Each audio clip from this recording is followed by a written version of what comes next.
They called her the woman who brought a man of God to his knees. Her name was Anita Okafor, and if sin had a face, it would have been hers.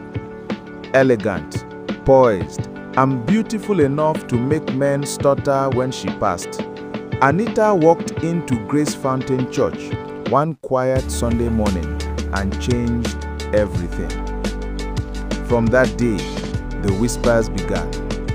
Nobody could understand why a woman like her, known for her confidence and her charm, would suddenly start attending a small Pentecostal church in Surulere, the same church led by Pastor Daniel Ibe, a man celebrated for his holiness, his handsome smile, and his perfect marriage.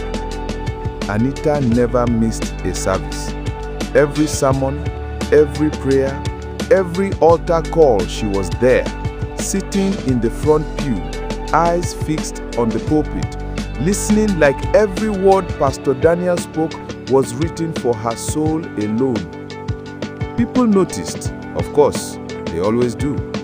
And soon the rumors started to grow like wildfire. She is after him, they said. She is the serpent that will bring the man of God down. But Anita never spoke back. She only smiled politely when they threw shade at her in the women's group. She knew the game. Let them talk, because silence often screams louder than words. What they didn't know was that she was waiting for the perfect moment. It began with something small. Pastor Daniel noticed her. Of course he did. How could he not? She was always there, volunteering, donating, staying behind after service to help clean the sanctuary. He called her one afternoon after choir rehearsal. He said, "Anita, can I talk to you for a minute?" That was the first private conversation, the one that opened the door.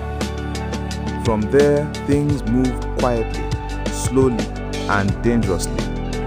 Pastor Daniel began to rely on her, emotionally at first. He would confide in her, saying things like, "You are easy to talk to. I wish more people understood me the way you do." Then came the texts, late-night messages about sermons, about faith, about loneliness. And then one day, everything crossed the line. It happened in his office. The rain was falling outside, heavy and unrelenting, the kind that made Lagos streets shine like mirrors. She came in to drop off documents for a women's program. He thanked her, their hands brushed, and in that split second, everything that was holy became forbidden. No one knew what truly happened behind those closed doors that evening. But the next Sunday, Pastor Daniel's sermon was fireless. He stammered through his message. His eyes refused to meet hers. And Anita, she smiled the faintest smile, the kind that knows a secret too deep to confess. From that moment, he couldn't stay away. She became his escape. He became her witness. They met in hotels outside town, whispering prayers before they sinned, crying after, then falling right back into each other's arms.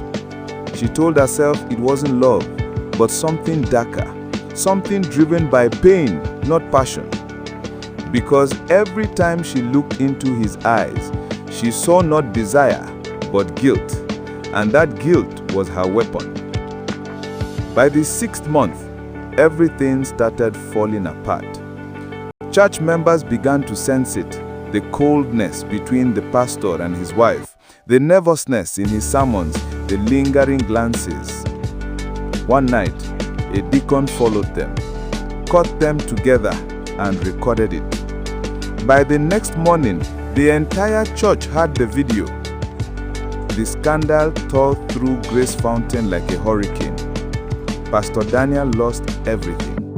His wife left him, his board suspended him, the church split in half, and Anita, she disappeared, vanished without explanation. Some said she ran to Ghana, others said she was cursed, but those who saw her before she left swore she didn't look broken. she looked satisfied, like she had finally done what she came to do. Everyone cursed her name, the adulteress, the Jezebel, the destroyer of men, but none of them knew the truth. None of them knew why she did it. She didn't chase him for love. She didn't seduce him for power. She came for revenge.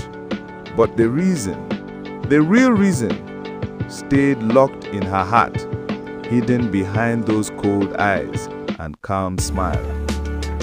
And that truth would not be revealed until much later, because before Pastor Daniel ever fell into her arms, he had already done something far worse to her, something that destroyed her life long before she ever stepped foot into his church.